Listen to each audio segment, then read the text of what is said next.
गर्व लेता गुजरातीओ गौरवनी छे વાત અમારો કચરો મારે નાશ અમારો કચરો મારે નાશ। सुंदर कच्छ प्रदेश, कमागरी कला का घर कच्छ प्रदेश, विषम परिस्थितियों को अनुकूल बनाता कच्छ प्रदेश, रण से लेके जंगल तक विस्तृत कच्छ प्रदेश, धूप से तपी हुई धरती को सुवर्ण भूमि बनाता कच्छ प्रदेश, प्रकृति की प्रतिकूलता को पचाने वाला कच्छ प्रदेश, कला प्रिय मृदु फिर भी मजबूत मनोबल वाले लोगों का कच्छ प्रदेश। भारत में 14 मरुस्थल है, कच्छ उसमें सबसे बड़ा क्षेत्र है। कच्छ का रेगिस्तान परंपरागत दृष्टि से रेगिस्तान नहीं, यहां रेत के टीले शायद ही दिखाई दे। कच्छ जमी हुई मिट्टी का प्रदेश है। एक समय पर समुंदर में समाई हुई धरती काल क्रम से सतह पर तो आई, पर आज भी समुंदर का खारापन उसको एक अनोखी पहचान देता है। कहीं छोटे मोटे पेड़, कहीं घास के मैदान, कहीं जंगल तो कहीं नमक से सफेद बनी हुई धरती, मुक्त विचरण करते घुड़कर रेगिस्तान के जहाज के जैसे ऊंट के काफिले, और हर पेड़ के पास पानी की खोज में मध्य गुजरात तक आते हुए मालधारी। कच्छ प्रदेश कच्छ के बड़े रेगिस्तान, छोटे रेगिस्तान और कच्छ जिले में बटा हुआ है। कच्छ का रिहायशी इलाका बड़े और छोटे रेगिस्तान को अलग करता है। भूविज्ञानियों के अनुसार हजारों वर्ष पूर्व कच्छ समुद्र के अंदर था। भूगर्भ की हलचल के कारण कच्छ की जमीन ऊपर सतह पर आ गई। आज भी बहुत सी जमीन समुद्र के लगभग समतल है, जिसके कारण है हर साल बारिश के दौरान कच्छ के बड़े विस्तार में समुद्र का पानी आ जाता है। जो विस्तार पानी सतह से ऊपर रहते उन्हें बेट कहा जाता है। जो समुद्र की सतह से 2 से 3 मीटर ऊपर होता है। ऐसे बेट पे छोटे छोटे पेड़ पौधे अंकुरित होते हैं। बारिश के मौसम के बाद पानी निकलते ही नमक वाले पानी से जमीन पे सफेद नमक की चद्दर बिछ जाती है, जिसे श्वेत रण के नाम से जाना जाता है। कच्छ में बारिश कम होने की वजह से यहाँ की वनस्पति मजबूत और चमकते पत्ते वाली होती है, जिससे नमी का बाष्पीभवन कम हो। कच्छ भले ही रेगिस्तान हो, पर यहां गुजरात और राजस्थान बहती लूणी, भूखी, भरुड़, नाश, बनास, सरस्वती और रुपेण जैसी नदियां रेगिस्तान में विलीन होती हैं। कच्छ की एक ओर रेगिस्तान और दूसरी ओर समुंदर होने के कारण यहां जैविक विविधताओं का विकास हुआ है, जिसमें चेर और रेगिस्तान की वनस्पतियों का समावेश होता है। इस प्रकार की जैविक विविधताओं के कारण कच्छ में 40 जितने स्तनधारी पशु, जिसमें नीलगाय, घुड़खर, चिंकारा, भेड़िए और लोमड़ी का समावेश होता है। रेगिस्तान में 200 जितनी पंछियों की प्रजातियां पाई जाती हैं, जिसमें लुप्त होने की कगार पे खड़े घोरड़ और तंज मुख्य है। बारिश के मौसम में पानी भरने से बहुत से भागों में शैवाल विकसित होती है, जो पंछियों की खुराक और प्रजनन के लिए सुविधा प्रदान करता है। कच्छ लगभग 3500 से 4000 वर्ष पूर्व सिंधु घाटी संस्कृति का एक अहम हिस्सा होने के पुरातत्वीय अवशेष प्राप्त हुए हैं। कर्क वृत्त पे बसा हुआ धोलावीरा इस संस्कृति का ज्वलंत नमूना है। उसके उत्खनन में एक विकसित नगर व्यवस्था, व्यापार व्यवस्था और नगर रचना के अवशेष मिले हैं। पुरातत्वविदों के मत के अनुसार कच्छ सिर्फ नमक के रेगिस्तान का प्रदेश ना होके एक जमाने में समुद्री रास्ते से विदेशों के साथ व्यापार का एक बड़ा केंद्र था। धोरड़ो बन्नी का एक गांव है, इस गांव की सरहद पर कच्छ का बहुत बड़ा रेगिस्तान यानी कि अद्भुत सफेद रण। यहां गुजरात सरकार प्रवासन विभाग के द्वारा हर वर्ष रण महोत्सव का आयोजन किया जाता है। रण की सुंदरता का आनंद लेने हर साल दुनिया भर से प्रवासी आते हैं। रण महोत्सव के कारण कच्छ में पर्यटन उद्योग फूला फला है, जो बहुत लोगों को रोजगारी देता है। पर्यटन के विकास होने के कारण संपूर्ण उज्जड़ माने जाने वाले इस प्रदेश में संरचनात्मक सुविधा उपलब्ध हुई है। धोरणों में अनेक होटल, टेंट सिटी और होम स्टे खुल गए हैं। कच्छ के कढ़ाई बुनाई जैसे उद्योगों को भी प्रोत्साहन मिला है।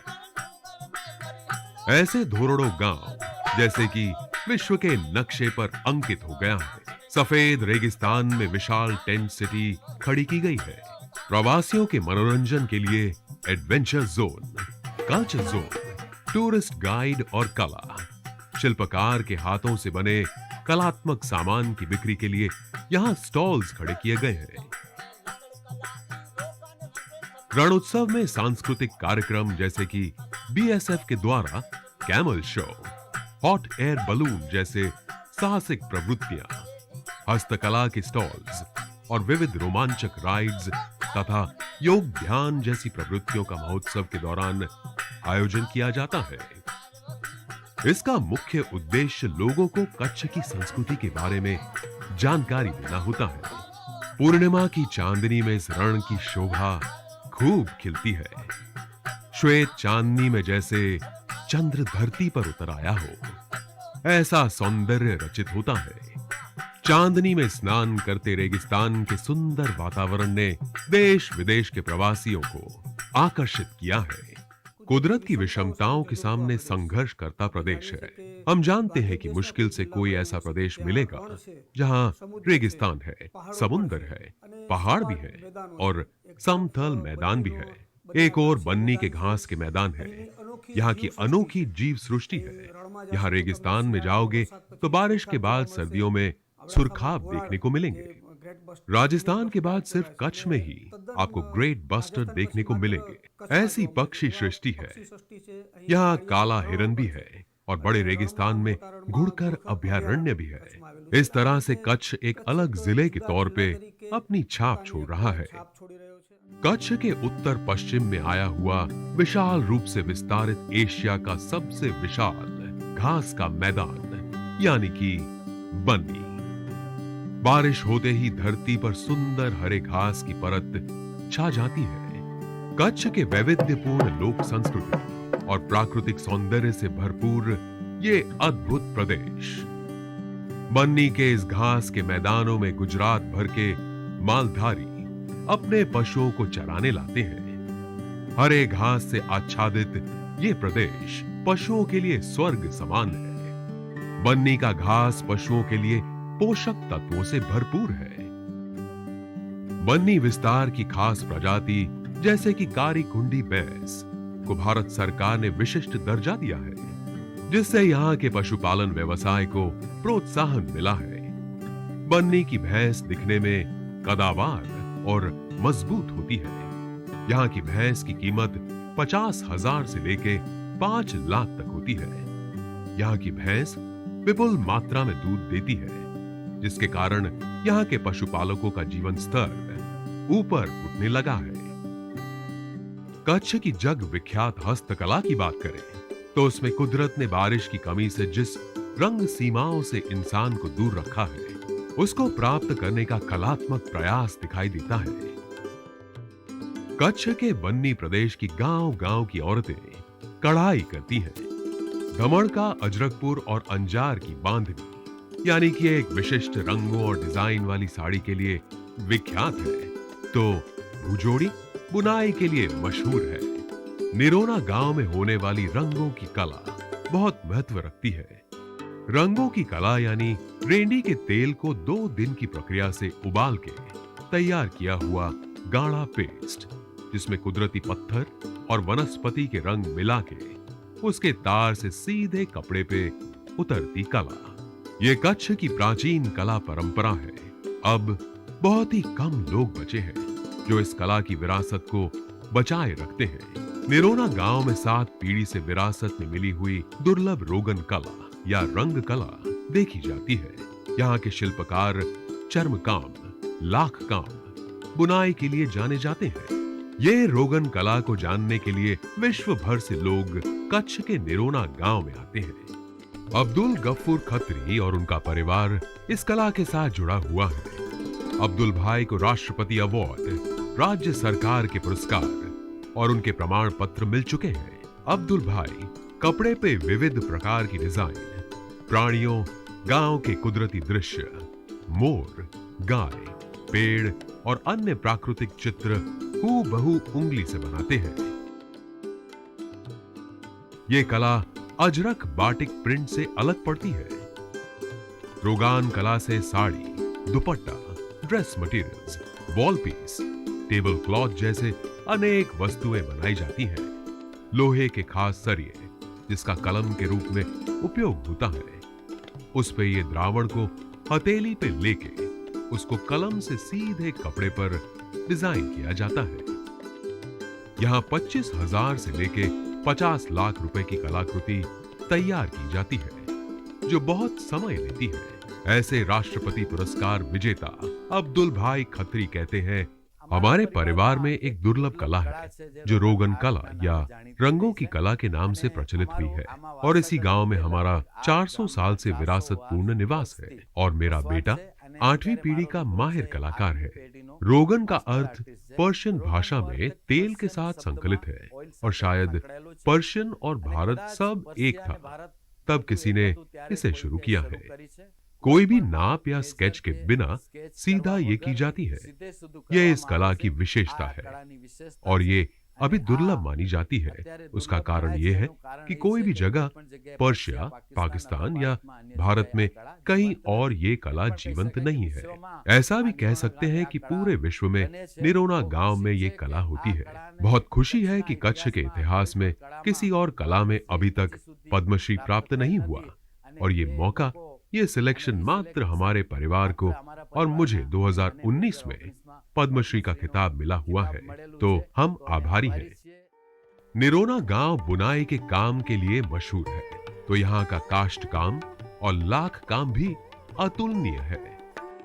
यहाँ सिंध से आके बसे हुए परिवार बिल्कुल देशी तरीके से लकड़ी की चीजें बना के उस पे लाख के रंग बिरंगी छाप उभार कर फर्नीचर और लकड़ी की वस्तुएं बनाते हैं, जैसे कि डांडिया, घर में उपयोग में आने वाले बेलन, तवेठा, चमचे, पाटली, चारपाई की पाई, कुर्सी, ढोलनी, पेन स्टैंड बनाते हैं।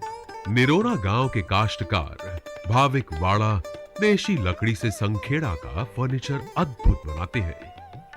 यह वंश परंपरागत व्यवसाय का संवर्धन करना कठिनाई भरा है। इस व्यवसाय में पहले 12 से 13 कष्टकार थे। अब रोजगार ना मिलने पर मात्र 4 कष्टकार ही बचे हैं। बांडा जाति से पहचाने जाने वाले परिवार अपनी परंपरा के संवर्धन के लिए काफी परिश्रम कर रहे हैं।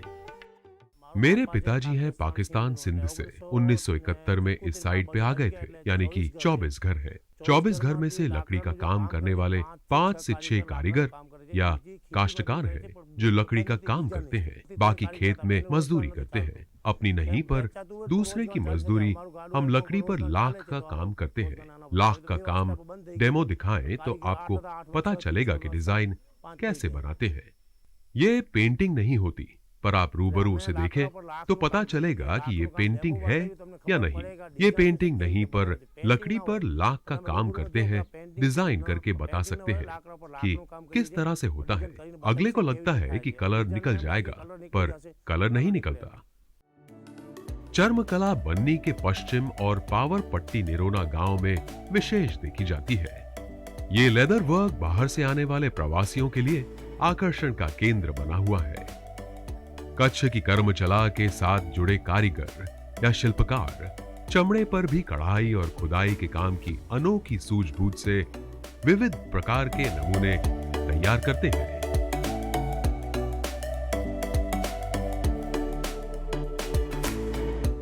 चर्मकला के शिल्पकार इस क्षेत्र में ख्याति पाने वाले सिंधी नस्ल के घोड़े के जीन, साजो सामान, पट्टे वगैरह जरी से छाप बना के आकर्षक बनाते हैं। चलिए आला भाई इस सिंधी नस्ल के घोड़े को सजाते हैं, वो देखते हैं।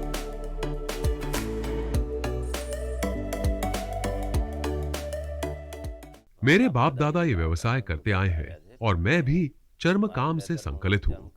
लेदर में बूट चप्पल है, बैग है, पॉकेट है, बेल्ट है और घोड़े के संज कहते हैं, हम कच्छी में संज कहते हैं, जो घोड़े के साज है। संज यही घोड़े को सजाने के लिए होता है और घोड़े पर बैठ के सवारी के लिए आसान रहे, इसलिए भी ये वस्तुएं बनाई जाती हैं। कच्छ पशुपालन का जिला है, मतलब यहाँ तांबे की घंटियों की बिक्री बहुत होगी, ऐसी सामान्य मान्यता बनती है, पर ऐसा बिल्कुल भी नहीं है। बन्नी के घास के मैदानों में गाय, भैंस, भेड़, बकरी, ऊंट जैसे पशुओं के गले में जो घंटी बांधी जाती है, उसे स्थानिक लोग खरकी के नाम से जानते हैं।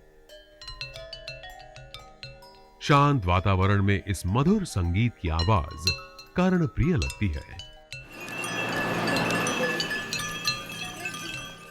मूलतः इसे बांधने के कारण यह है कि गांव के बाहर और जंगल में चरने के लिए गया हुआ पशुधन खो जाए तो इस आवाज के जरिए ढूंढा जा सके, इसलिए उनके गले में घंटी बांधी जाती है। बकरी से लेके ऊंट के लिए तांबे की घंटी की कीमत कद के अनुसार होती है। वो किस तरह से बनती है, वो प्रक्रिया भी रोचक है। निरोना गांव के दोनों भाई जान मामद और रजाक लुहार सुंदर तरीके से तांबे की घंटी बनाते हैं। तांबे की घंटी अलग अलग गेज यानी कि मोटाई के पतरे से गोलाकार में मोड़ के कैप पहना के आकार दिया जाता है। उसमें 3 जॉइंट लगते हैं, परंतु कहीं पे भी वेल्डिंग काम नहीं किया जाता। ये दोनों भाई अपनी सूझबूझ से छोटी बड़ी साइज में घंटी बनाते हैं। तांबे की घंटी के अंदर बाहर कॉपर पाउडर लगाया जाता है। ये काम घर की तमाम महिलाएं करती हैं। उन पे मिट्टी का लेप लगाया जाता है। इस कॉपर बेल को भट्टी में तपाया जाता है। बाद में ठंडा होते ही मिट्टी काम करने पर तांबे के रंग की चमकती घंटियां तैयार हो जाती हैं। ऐसी घंटियां भी अनेक प्रक्रियाओं में से गुजरने के बाद उनमें से सुरीली आवाज आने लगती है।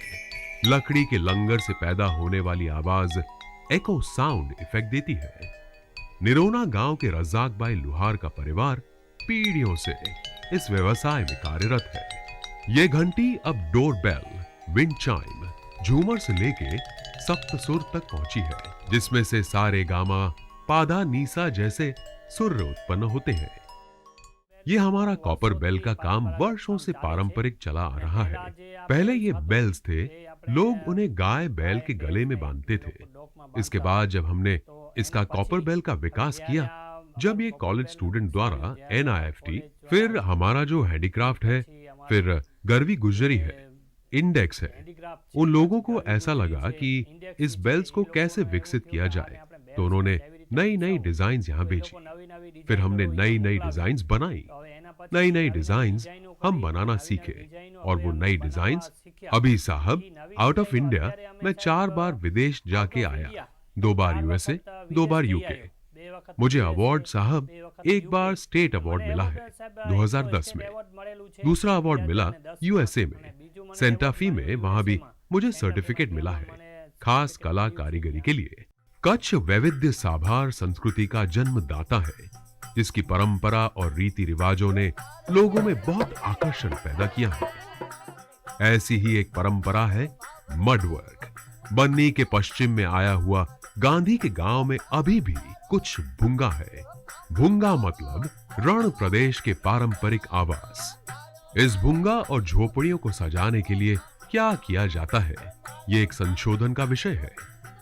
ग्राम्य क्षेत्र में भुंगा बनाने के लिए जंगल से लकड़ी घास लाया जाता है। उसके बाद भुंगे के ऊपर का शंकु आकार का भाग है, उसे गोलाकार स्ट्रक्चर बना के लगाया जाता है।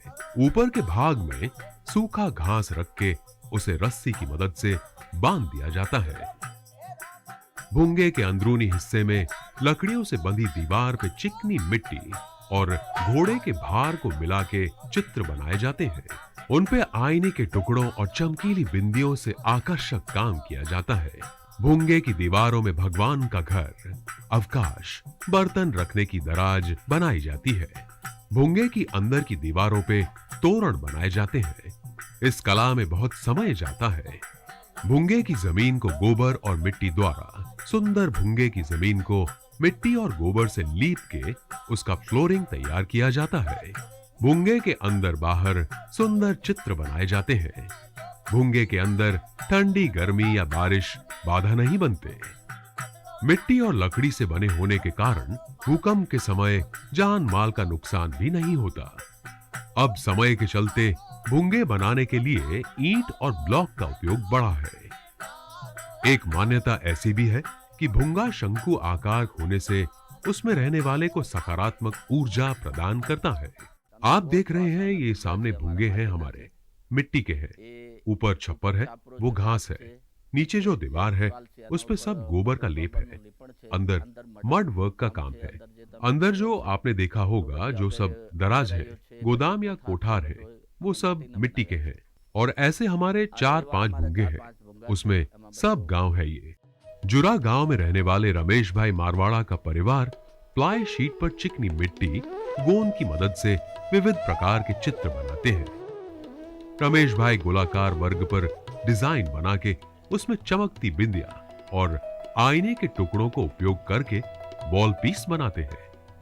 आजकल घर, ऑफिस में लोग शौक से मड वर्क कराते हैं।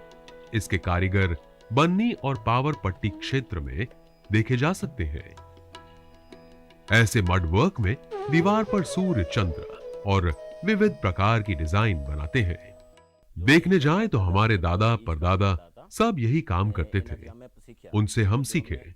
सब हम मतलब घर को सजाने के लिए ही ये काम करते हैं। इसमें अब सब नेचुरल निकल गया है, इसलिए फ्रेम पे करते हैं। पहले ज्यादा हम दीवारों पे करते थे। हम यहाँ लगभग 7 से 8 लोग काम करते हैं। सब भाई ही हैं। हम सब लगभग रोज के 1 से 2 पीस बना सकते हैं, यानी कि रोज के 7 से 8 पीस बन जाते हैं। लगभग इसमें बारीक काम है, इसलिए ज्यादा पीस नहीं निकल सकते। कच्छ में अनेक जगहों पर मोती काम की कला विकसित हुई है। कच्छ में माधापर गांव में मोती काम करने वाले बहुत परिवार आके बसे हुए हैं। मोती वर्ग संलग्न दक्षाबेन खत्री मोती में से विविध प्रकार की बनावट करते हैं।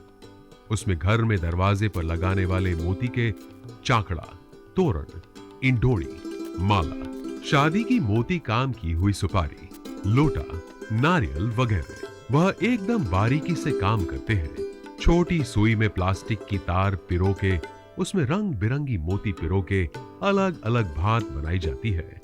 ये काम बहुत ही बारीकी से करना पड़ता है। उनका पूरा परिवार इस कार्य में जुड़ा हुआ है। अनेक जगहों पर प्रदर्शनों में अपनी कला को प्रस्तुत करने का मौका मिला है। मेरी मम्मी को भी थोड़ा बहुत आता था, उसके हिसाब से तो 20 साल से करती हूँ। पर जिसको हम प्रोफेशनल कह सके, ज्यादा बहनों के साथ मिल के व्यापार के तौर पर और एग्जीबिशन स्टार्ट किए उसे 10 साल हुए। हर एक कास्ट में ये मोती वर्क होता है। राजाशाही लोगों में भी बहुत मोती का काम घर के डेकोरेशन के लिए और अपनी ज्वेलरी के लिए इस्तेमाल करते थे। तब से ये परंपरा चली आ रही है, पर उसे हमने बिजनेस के तौर से लिया है, तो उसमें होम डेकोरेशन की भी सभी वस्तुएं बनती है, जिससे घर को सजाया जा सके। घर को सजाने के लिए और खुद को भी सजाने के लिए बहनें अगर अपने आभूषण सोने के ना खरीद सके तो मोती के आभूषण बना के खुद सजती है। कच्छ की प्रमुख कला यानी कि मिट्टी काम। मिट्टी काम करने वाले शिल्पकार बर्तन बनाने के लिए मिट्टी को अनेक प्रक्रियाओं से पसार करते हैं। इस मिट्टी को पानी में भिगो के उसे पीस लिया जाता है। ये पिसी हुई मिट्टी के बड़े लड्डू बना के उसे चाक पे रखा जाता है। ये शिल्पकार अलग अलग आकार दे के चीजें तैयार करते हैं। बनाई हुई चीजों को भट्टी में अग्नि की मदद से पका के प्रवासियों को बेचा जाता है। खावड़ा गांव के अब्दुल भाई कुम्हार का परिवार इस काम में जुड़ा हुआ है। चक पर चढ़ा के विविध प्रकार के बर्तन और नई नई चीजें बनाते हैं। मिट्टी के बर्तन को कुदरती रंग किया जाता है। उसमें घर की स्त्रियां आकर्षक छाप बनाती हैं। उसमें कुदरती दृश्य, कढ़ाई की डिजाइन्स, अपनी आसपास के परिवेश को बर्तन पर कुदरती रंगों के द्वारा चित्र बनाते हैं। ये परिवार रसोई के बर्तन, घर के उपयोग की चीजें जैसे मोबाइल स्टैंड, घंटी, थाली, कटोरे, ग्लास, चाय के कप, प्लेट बनाते हैं। प्रवासी इस कला को देखने खावड़ा गांव तक पहुंचते हैं। मिट्टी के बर्तनों को खरीदने में लोग कभी कभी ताल मटोल करते हैं और टूट जाएंगे ऐसी आशंका जताते हैं। तब अब्दुल भाई समझाते हैं, भाई यूं तो कुदरत ने बनाए हुए इंसान पर भी कोई भरोसा नहीं कर सकते, तो ये तो कुम्हार ने बनाई हुई चीजें हैं। ऐसी फिलॉसफी भरी बातों से भी लोग प्रभावित होके खरीदते हैं। यहां बोले ना बोर बेचाए कहावत के अनुसार मिट्टी काम के निपुणों के पास वाक्य चातुर्य की कला भी ग्राम में जीवन का हिस्सा बन गई है। यहाँ के लोग पारंपरिक व्यवसाय को संजो के उसे आगे बढ़ाने का संघर्ष करते हैं। जो मिट्टी का काम हम करते हैं, अपना पारंपरिक जो 500 साल पहले का काम है, अभी अपना वही प्रकार का काम हम करते हैं। पूरी डिजाइन जो है वो प्रकृति पर है। जो प्रकृति हम कहते हैं ना कि हमारे पेड़ होते हैं जंगल के, या दरिया में समुद्र हो, या अपने अलग अलग सब पेड़ पौधे नदी नहरों में, ऐसा उस पे अपनी प्रकृति पे हमारी डिजाइन है। और जो हमारी डिजाइन है वो औरतें करती हैं। खास करके तो फर्स्ट नंबर 100% मिट्टी की वस्तुओं में हमने पकाया हो वो खाते हैं, तो वो शरीर के लिए बहुत महत्वपूर्ण है और उससे कोई बीमारी नहीं होती। कच्छ में बसने वाले अलग अलग जाति और कौम अपनी अनोखी पहचान रखते हैं। अपनी भाषा, बोली और लोक कला को अनोखे तरीके से कढ़ाई बुनाई की कला में भी अभिव्यक्त करते हैं।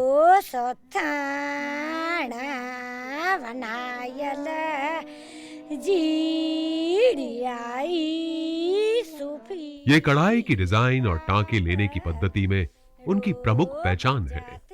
ये कढ़ाई की ख्याति देश विदेश तक पहुंची हुई है।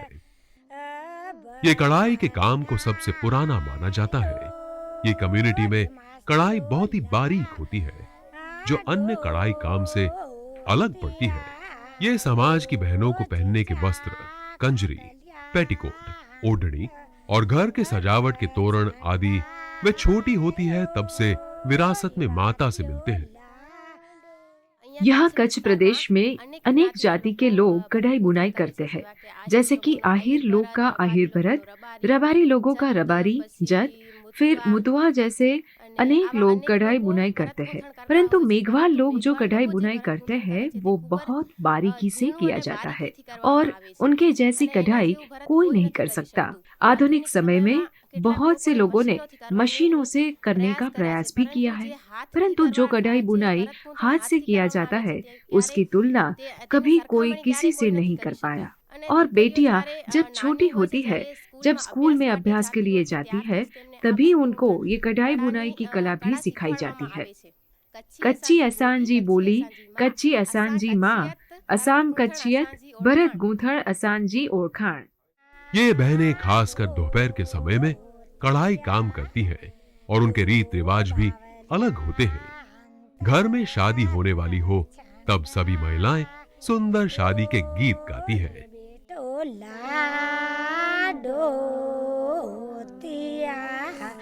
यो खमी सभाये ए जीड़ियाई सुफी का पड़ो साने से ले आज अब बनायो ये गोटी। अन्य आहिर मुख्य रूप से मालधारी और किसान प्रजा है। उन सांस्कृतिक विरासत में कढ़ाई बुनाई की कला देखी जाती है। आहिर भरत यानी कि कढ़ाई की डिजाइन में प्रकृति की बात रखी जाती है। सूड़ी, तोता, मोर, गाय ये कढ़ाई काम में देखे जाते हैं। ये कढ़ाई में कागरी, चमकती बिंदी, बावरी, सांकरी देखी जाती है। जैसे ये महिलाएं अपने वस्त्रों पे कढ़ाई काम करती हैं, परंतु कुछ समय से बाहर भी उसकी मांग बढ़ने के चलते देश विदेश के लोग इस कढ़ाई काम को खरीदते हैं। जैसे टेबल क्लॉथ, ड्रेस, बटुए, थैले जैसी आइटम्स बनाते हैं और बेचते हैं। ऐसे बुनाई उनकी रोजी रोटी के लिए कमाई का जरिया बन रहा है। बात यह है कि अगर बेटी पढ़ रही है और उसे शौक है तो वो सीखेगी, वरना हमें खरीद के उसे देना पड़ेगा। हमारे समाज का रिवाज है, शादी के समय सब कुछ देना पड़ता है, तो हम सब ये काम करते थे, जिसमें घाघरा, चोली, खंभों की पट्टी, पर्दे, तोरण हम सब भरते हैं। थैली, थैले, अंदर पहने के कपड़े सब देने होते हैं।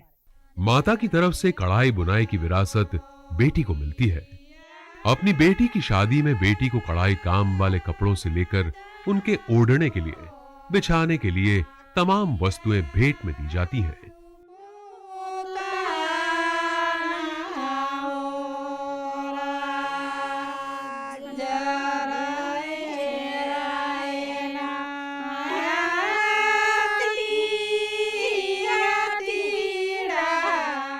कच्छ के पूर्व में बसने वाले आहिर लोग अपनी परंपरा के लिए जाने जाने वाली प्रजा है, जो अपनी संस्कृति की प्रमुख पहचान रखते हैं। जन्माष्टमी के प्रसंग पर मिट्टी की राधा और श्री कृष्ण की मूर्ति बना के अपने प्रमुख वस्त्रों और आभूषणों से सजाने के बाद जन्माष्टमी का उत्सव मनाते हैं।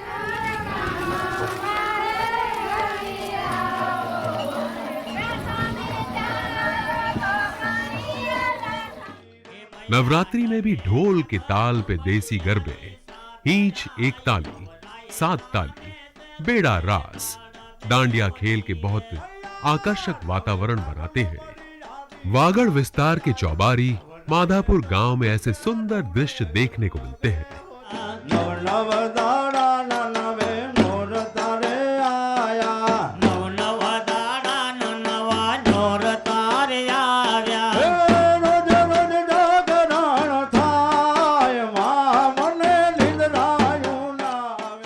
कच्छ की अनेक कलाओं में से एक कला ब्लॉक प्रिंट, जिसे छाप काम भी कहा जाता है। कच्छ के धमकड़ा गांव के अब्दुल रजाक भाई खत्री कहते हैं, हजारों वर्ष पुरानी ये बाप दादा की विरासत में मिली कला बरसों से संजो के रखे हैं। ये व्यवसाय पहले जाति आधारित था और यंत्र युग आते इस कला को बहुत कुछ सहना पड़ा, परंतु हिम्मत हारे बिना इस कला को संभाल के रखा है। इस क्षेत्र में अब्दुल भाई को भारत सरकार की ओर से शिल्प गुरु अवार्ड से सम्मानित किया गया है।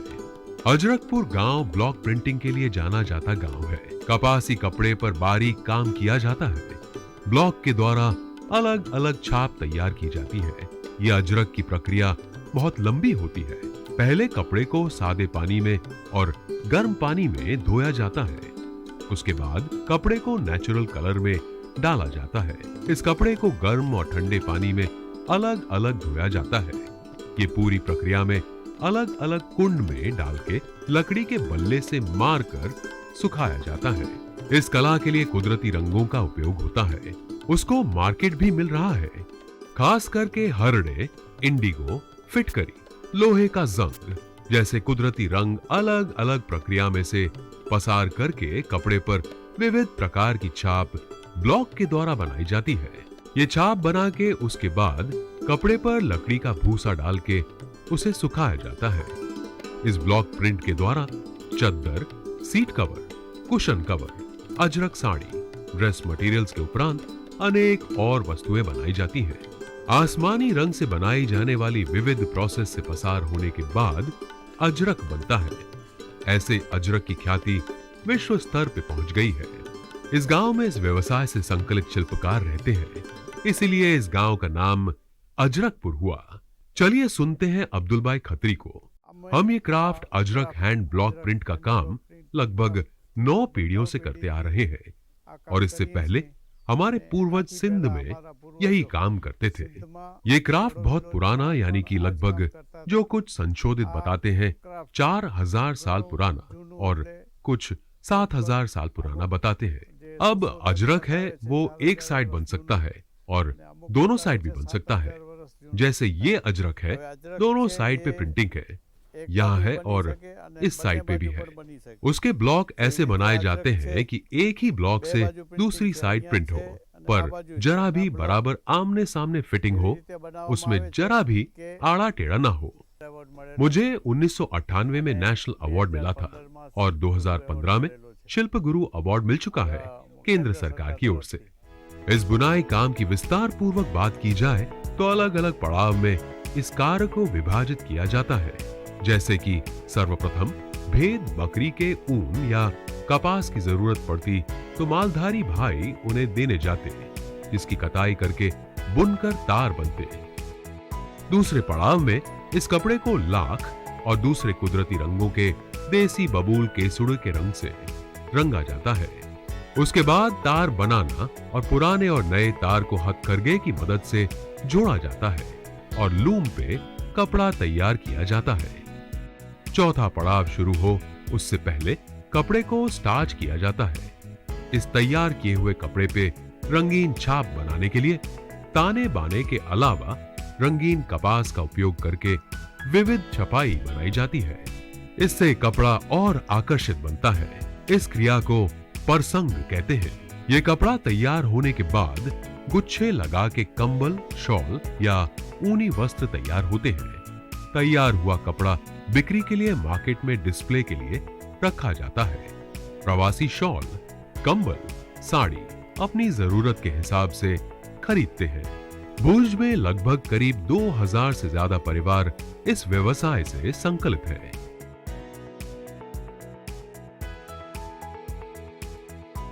भुजोड़ी गांव में हाथ बुनाई या हाथ करघा में 300 परिवार संकलित हैं। अब तक 50 से ज्यादा अवार्ड मिल चुके हैं। भुजोड़ी में बुनाई की मदद से तरह तरह की चटाई, ऊनी शॉल, गालीचे, चद्दर, दरवाजे के पर्दे, पंजाबी ड्रेस का कपड़ा, आसन, बगल थैले या कंधे पे लटकाने के थैले तैयार होते हैं। इस भुजोड़ी में बांधनी काम और बाटिक काम होता है। हाथ बुनाई के पारंपरिक व्यवसाय से संकलित भुजोड़ी के श्यामजी भाई वणकर कहते हैं, कपास के ताने बाने के साथ उनकी भावनाएं जुड़ी हुई है, इसलिए कार्य करने का आनंद आता है। पुराने समय का हमारा जो बुनाई काम था वो कच्छ की भेड़ के ऊन से बुनाई काम होता था और यहाँ का देसी कॉटन, यहाँ के किसान जो कपास उगाते उसमें से बुनाई काम होता था। और आसपास के गांव में रबारी है, दरबार है, आहिर है। वे सभी जातियों को हम शॉल, कंबल, पगड़ी, धोती वो सब बना के उनको देते हैं। हर एक समुदाय की एक अलग पहचान थी जो हमारे बड़े इस तरह से पारंपरिक तरीके से काम करते थे। परंतु 1960 से 65 के बाद काम में थोड़ा सा बदलाव आया। तब हाथ करघा था, अब फ्लाइंग शटल करघा भी आए हैं। जो हम देसी ऊन बनाते उसमें मरीना ऊन का बुनाई काम भी हमारे बड़ों ने शुरू किया। बाद में एक्रेलिक ऊन भी आया, फाइन कॉटन भी आया। फिर अब कुछ समय से सिल्क पर भी हम काम कर रहे हैं। समयांतर से जो बाजार बदला उसके अनुसार हमने हमारे काम में और हमारे धागों में बदलाव किए, जिसकी वजह से ये काम आज तक टिका हुआ है। भुज शहर से 10 किलोमीटर दूर आया हुआ बहुपरिमाणीय हस्तकला का अंतरराष्ट्रीय कक्षा का LLDC यानी कि living and learning design centre आया हुआ है। कच्छ के बाहर से आने वाले प्रवासी कच्छ की हस्तकला को, खास करके कढ़ाई को समझ सके, देख सके, उसके लिए LLDC का आरंभ 2016 में किया गया। यह म्यूजियम 84,000 वर्ग फुट में निर्मित है। इस अद्यतन भवन को 3 आर्किटेक्चरल पुरस्कार मिल चुके हैं। यह संग्रहालय मुख्य रूप से 3 गैलरी में बटा हुआ है। इस गैलरी में अलग अलग हस्तकला का प्रदर्शन किया गया है, जिसमें मुलाकातियों के लिए प्रदर्शन और शिल्पकारों के लिए जीवंत तरीके से हस्तकला सिखाने के लिए विविध दृश्य श्राव्य माध्यम के द्वारा खास शो का आयोजन किया जाता है। इन विभागों में कच्छ की विभिन्न 12 से ज्यादा जातियों का अलभ्य कढ़ाई काम का जतन एवं संवर्धन किया जाता है।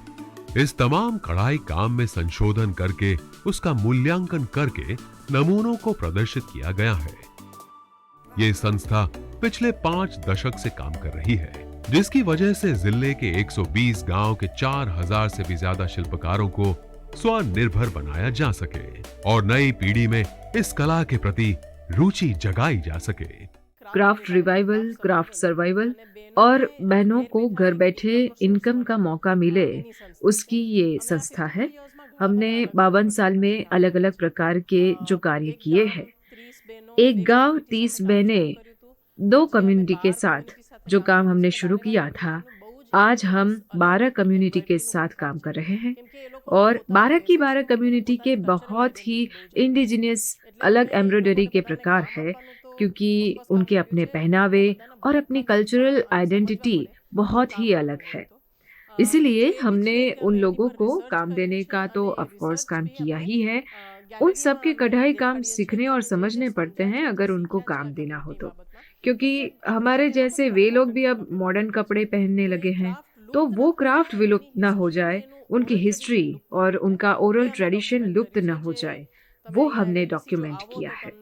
जो आप यहाँ LADC अगर जाते हो तो आपको ऑफ कोर्स 3D आर्टिफैक्ट्स में ये देखने को मिलेगा और हमारी लिखावट में भी बहुत जगह पर उनकी कम्युनिटी के विषय पर और एम्ब्रॉयडरी के विषय में जानने को मिलता है। कच्छी बोली का एक प्रमुख लहजा और उसका एक अनोखा सौंदर्य है। कच्छ के अलग अलग प्रदेश और लोगों से उसका लोक संगीत पनपा है।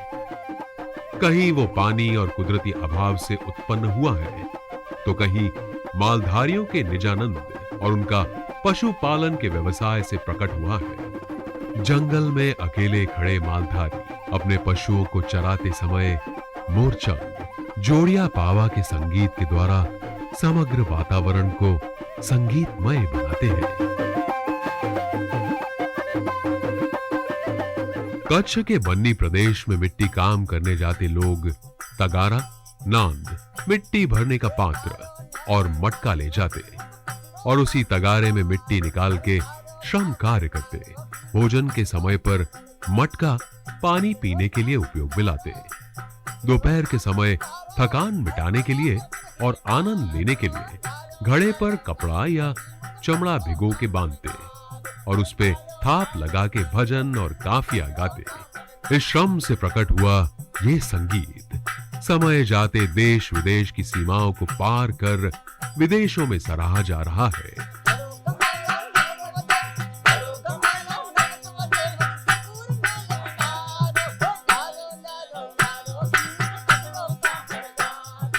कच्छ के मालधारी जो मोरचंग बजाते हैं वो एक तंतु वाद्य है। उसे जंगल में बैठ के बजाते हैं। ये 10 से 15 सेंटीमीटर लंबा तंतु वाद्य मोरचंग के नाम से जाना जाता है। ये वाद्य चिमटे के आकार का होता है और लोहे से बना होता है। इस मोरचंग के गोलाकार भाग में स्टील की बारीक पट्टी लगाई जाती है। पट्टी का दूसरा छोर खुला रखकर बाहर निकाला जाता है। इस चिमटे जैसे भाग को दांतों के बीच एक पकड़ के तौर पे रखा जाता है और स्टील की पट्टी के खुले भाग को एक उंगली से हल्का धक्का देते ही आवाज उत्पन्न होती है जो कर्ण प्रिय होती है। कच्छ में सुंदरी, जोड़िया पावा, सुरंडो, भोरीदो, कानी, नौबत, घड़ा कलाकारों के द्वारा ये वाजिंत्र बजाए जाते हैं। कच्छ का लोक संगीत कच्छ के रणोत्सव के बाद बहुत विकसित हुआ है। कच्छ में मालधारी वर्ग की ज्यादा तादाद है जो ऊंट और बकरे जैसे पशुओं को चरा के अपनी आजीविका प्राप्त करते हैं। लखपत अबडासा तहसील के दुर्गम गांव ऊंट पालन और उसकी बिक्री से संकलित है। ये मालधारी अपना मस्ती भरा जंगल का जीवन जीते हैं। अपने बच्चों को और पशुओं को भी अपनी ही औलाद मानकर उनका पर्यवेक्षण और रखरखाव करते हैं। कोई भी ऋतु में वे जंगल में अपना जीवन व्यतीत करते हैं। ये मालधारी बालक पढ़े लिखे नहीं होते, परंतु प्रकृति की गोद में जिए हुए कुदरत के ज्ञान की समझ कुशलता से बखूबी संपन्न है। ऊंट, भेड़, बकरी चराते हुए जंगल में अपने पशुओं का पूरा पर्यवेक्षण करते हैं। पशुओं को एक साथ रख के चराना और वापस ले जाने के लिए अलग अलग आवाजों से वे पशुधन को बुलाते हैं। पशु भी मालिक की आवाज सुन के पहचान के दौड़ के आ जाते हैं। ये लोगों के लिए एक कुदरती बख्शीश है कि वे शोभावान होते हैं। पुरुष ऊंचे कदावार होते हैं और स्त्रियों के बाल काले घने होते हैं। महिलाएं काले, भूरे, आसमानी या ब्लू और लाल वस्त्र पहनती है। नाक में नथ और हाथ पैर में हांसड़ी और कान में सोने चांदी के आभूषण पहनती है। स्त्रियां पशुपालन के व्यवसाय से जुड़े होने के कारण कढ़ाई बुनाई भी करती है। अलग अलग प्रकार की कुदरती डिजाइन कपड़े पर कढ़ाई करके अपने कपड़े सीती है। इसके उपरांत वे केश कला में माहिर होती है। पुरुष पोशाक में पठानी पहनते हैं। वे कच्छी, सिंधी, काफी और रासड़ा गाते हैं जो उनको कंठस्थ होते हैं।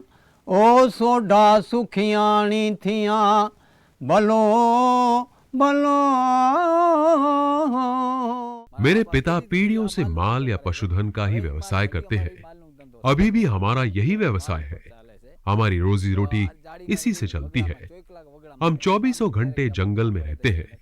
हम गांव में तो कभी कभी कुछ काम हो तो ही जाते हैं। जंगल में ही 24 घंटे रहते हैं। अभी मेरे पास 40 से 45 छोटे मोटे बकरे और बकरियां हैं। 40 से 45 जितने ऊंट हैं। थोड़े घर के हैं, थोड़े आपके जैसे होते हैं। उनके चराते हैं। वो हमें पगार देते हैं। ये खुद सीते हैं हाथों से। इसका नाप लेके कपड़ा ले आते हैं। फिर मेरी माँ है, वो नाप ले लेती है। वो नाप लेके लंबा लंबा काट देते हैं। उसके ऊपर सिलाई कर देते हैं।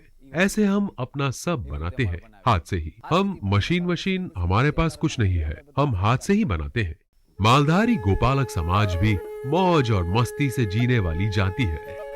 ऊंट पर घर का सामान ले जाके जंगल में फिरता ये समाज कच्छ के पर्याय स्वरूप पहचाना जाता है। ये गोपालक समाज के प्रमुख गांव भुज तहसील के दाजा पर दरुड़ी है। अपनी परंपरा का जतन कैसे करना वे गोपालक समाज से सीखने जैसा है। बागड़िया गोपालक सफेद पगड़ी, लंबी बांह का सफेद कुर्ता, चोरनी और एक तरफ लकड़ी और उपवस्त्र रखते हैं। इस समाज की महिलाएं ऊन के काले वस्त्र, ऊन की ओढ़नी और काला कपड़ा अंगवस्त्र के तौर पे पहनती हैं। घर का सारा काम बहनें सुबह जल्दी उठ के रसोई बनाती हैं, तो मालधारी रबारी अपना पशुधन साथ लेकर चराने निकल जाते हैं। इस पशुधन को अपने परिवार की तरह रखते हैं। शाम को मालधारी जब वापस आते हैं तब बकरी के बच्चों का दृश्य देखते ही बनता है। रबारी कढ़ाई काम में कृष्ण, गोपी, मोर और फूल भरते हैं और मोती की कढ़ाई से इंढोणी सजाते हैं। कहते हैं कि भगवान श्री कृष्ण के स्वर्ग गमन का दुख इस समाज की बहनें काले कपड़े को अंगवस्त्र के तौर पर पहन के आजीवन शोक मनाती हैं। चौबारी गांव में रहने वाले नागजी भाई रबारी कहते हैं कि वे अभी भी पारंपरिक वस्त्र परिधान करते हैं। रबारी जाति में जन्माष्टमी के आसपास शादी लग्नोत्सव मनाए जाते हैं और रंग बिरंगे कपड़े पहनकर जीवन का आनंद लेते हैं।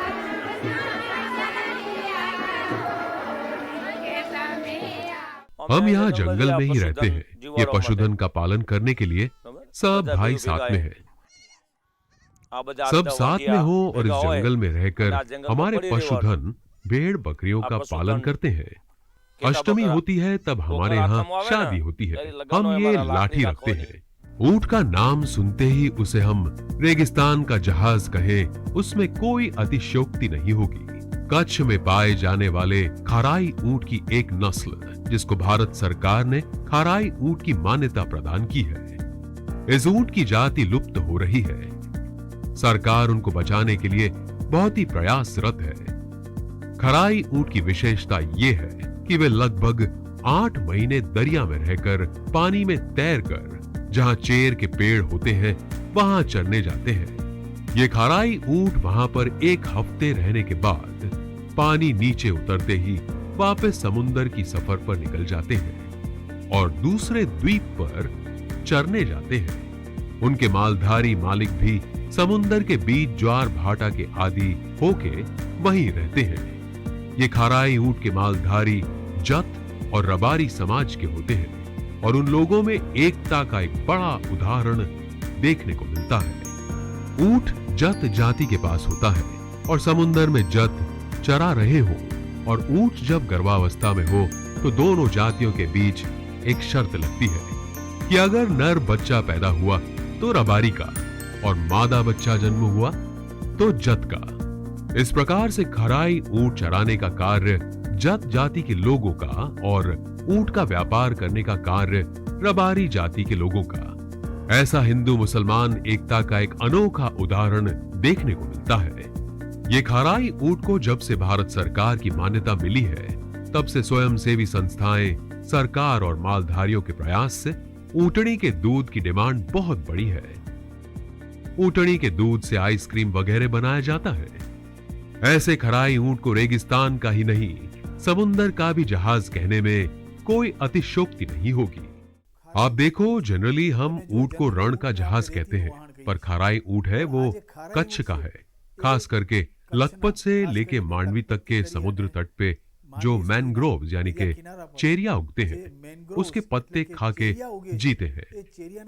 आपको आश्चर्य होगा कि पूरे विश्व में एकमात्र कच्छ में ही इस प्रकार की ब्रीड है जिसे खाराई ऊंट कहा जाता है, जो अलग अलग छोटे छोटे द्वीप हैं मैनग्रोव्स के, जिसमें सुंदरवन के बाद कच्छ का दूसरा नंबर आता है।